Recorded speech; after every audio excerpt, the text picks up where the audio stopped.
안녕하십니까. 반도체 섹터를 담당하는 김경민입니다.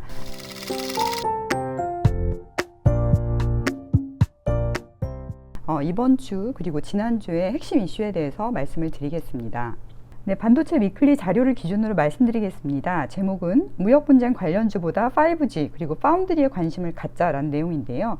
지난주에 대해서 먼저 요약을 드리겠습니다.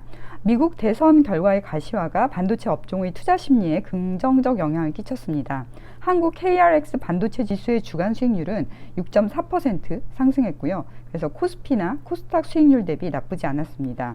삼성전자, 보통주, 우선주, 그리고 SK하이닉스는 모두 외국인 순매수가 이루어졌고요.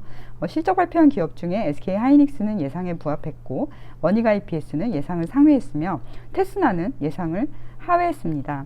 미국 반도체 업종에서는 5G 수혜주로 꼽히는 스카이웍스, 그리고 쿼보라는 회사, 투식스, 그리고 퀄컴이라는 회사가 모두 예상을 상회하는 분기 매출 가이던스를 제시했습니다. 필라델피아 반도체 지수는 12.6% 상승하면서 사상 최고치를 경신했습니다. 주도 업종은 미중 무역 갈등의 피해주였던 장비주입니다. 브룩스라는 회사, 그리고 랩리서치, 어플라이드 머티리얼스, 그리고 그 외에 5G 업종도 선방을 했습니다. 마벨 테크놀로지, 퀄컴, 투식스가 모두 20% 전후 상승했습니다.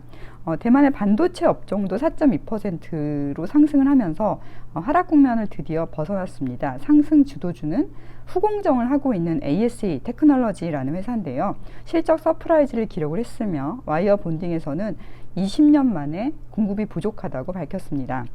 중국 반도체 업종은 지난주 주간 수익률 7.8%를 기록하며 두 주째 반등 중입니다. 주도주는 파운드리 서비스 공급사인 화홍 반도체라는 회사입니다.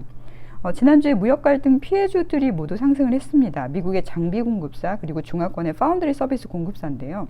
이들 기업들의 주가 상승에 관해서 합리적인 시선으로 지켜볼 필요가 있다고 판단이 됩니다. 왜냐하면 바이든의 대선 승리 이후에도 미국이 중국을 계속 견제할 가능성이 크고요. 그렇게 되면 무역 갈등이 지속될 가능성이 있기 때문입니다. 다만 중국의 파운드리 서비스 공급사의 경우에는 중국 내의 정책적 수혜가 이어져서 이러한 것들이 실적 증가에 반영될 것으로 기대가 됩니다.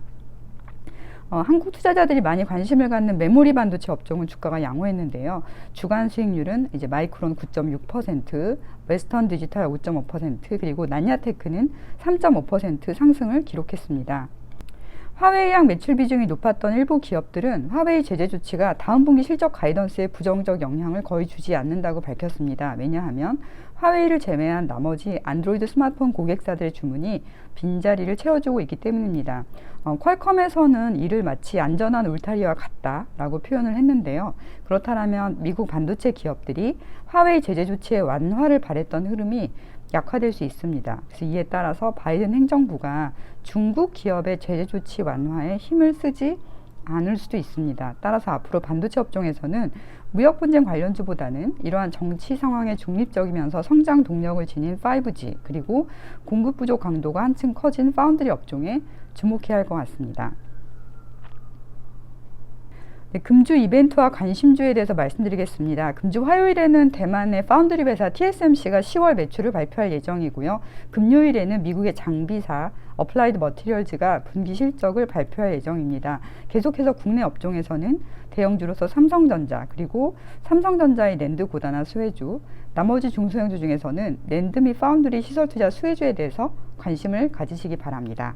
이상으로 마치겠습니다. 감사합니다.